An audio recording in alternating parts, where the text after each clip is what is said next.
In ages old, when ancients broke, Azari of the Legion spoke to tempt the mortals, gems of power. The weak succumbed, their souls devoured.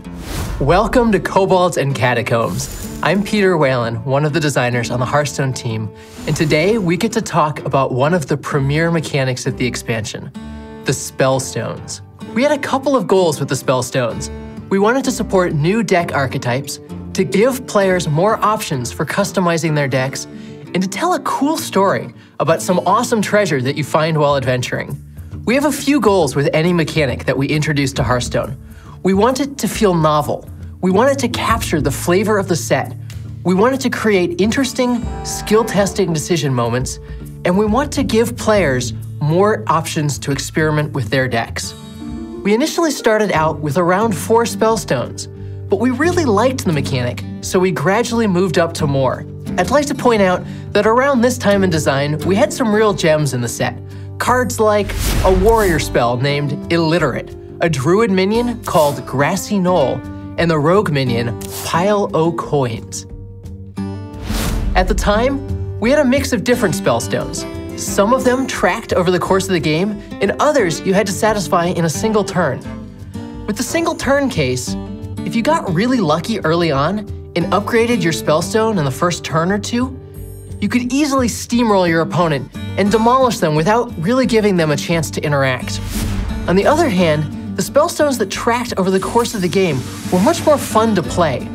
They also let us tune their power levels much more accurately, so that games were less of a blowout and playing with and against them was more satisfying. So we had the Spellstone mechanic pretty early on, but the individual Spellstones took a lot more time to design. We had 3 types of Spellstones we wanted to pursue. First were cards that you could put in an existing deck, but that might cause you to tweak it a little bit.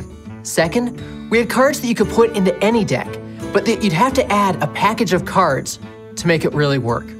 And third, we had Spellstones that would inspire entirely new archetypes. Let's take a look at some examples for those. For the first, we've seen the Jasper Spellstone. It's a totally reasonable card in its lesser form.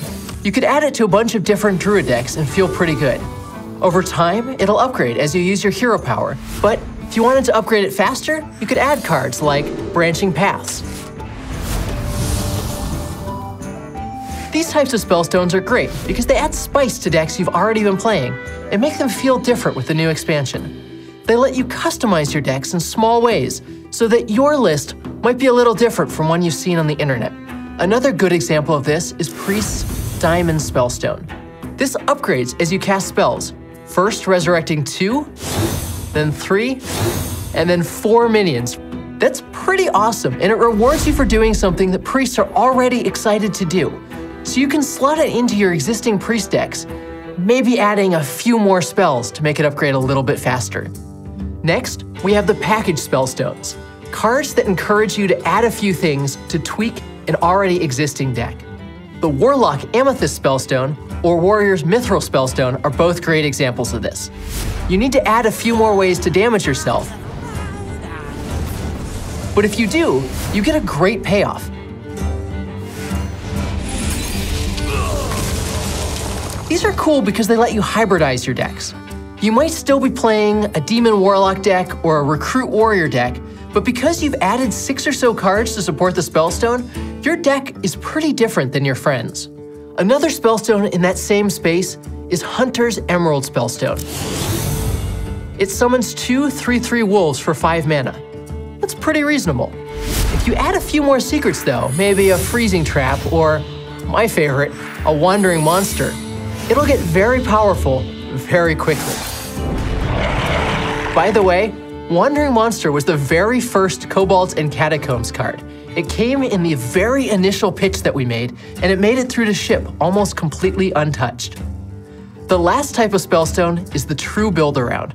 This is a card that can drive a whole new deck archetype. You have to go pretty far out of your way to make it work, but in the end, you get something very powerful.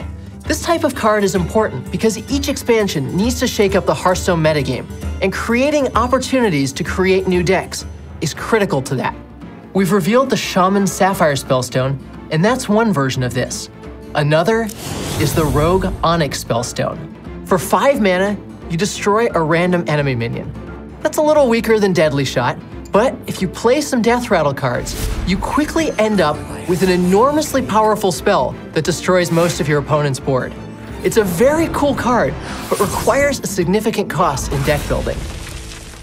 I'm incredibly excited about Kobolds and Catacombs, and I hope you are too. Thanks for listening, and don't let anyone take your candle.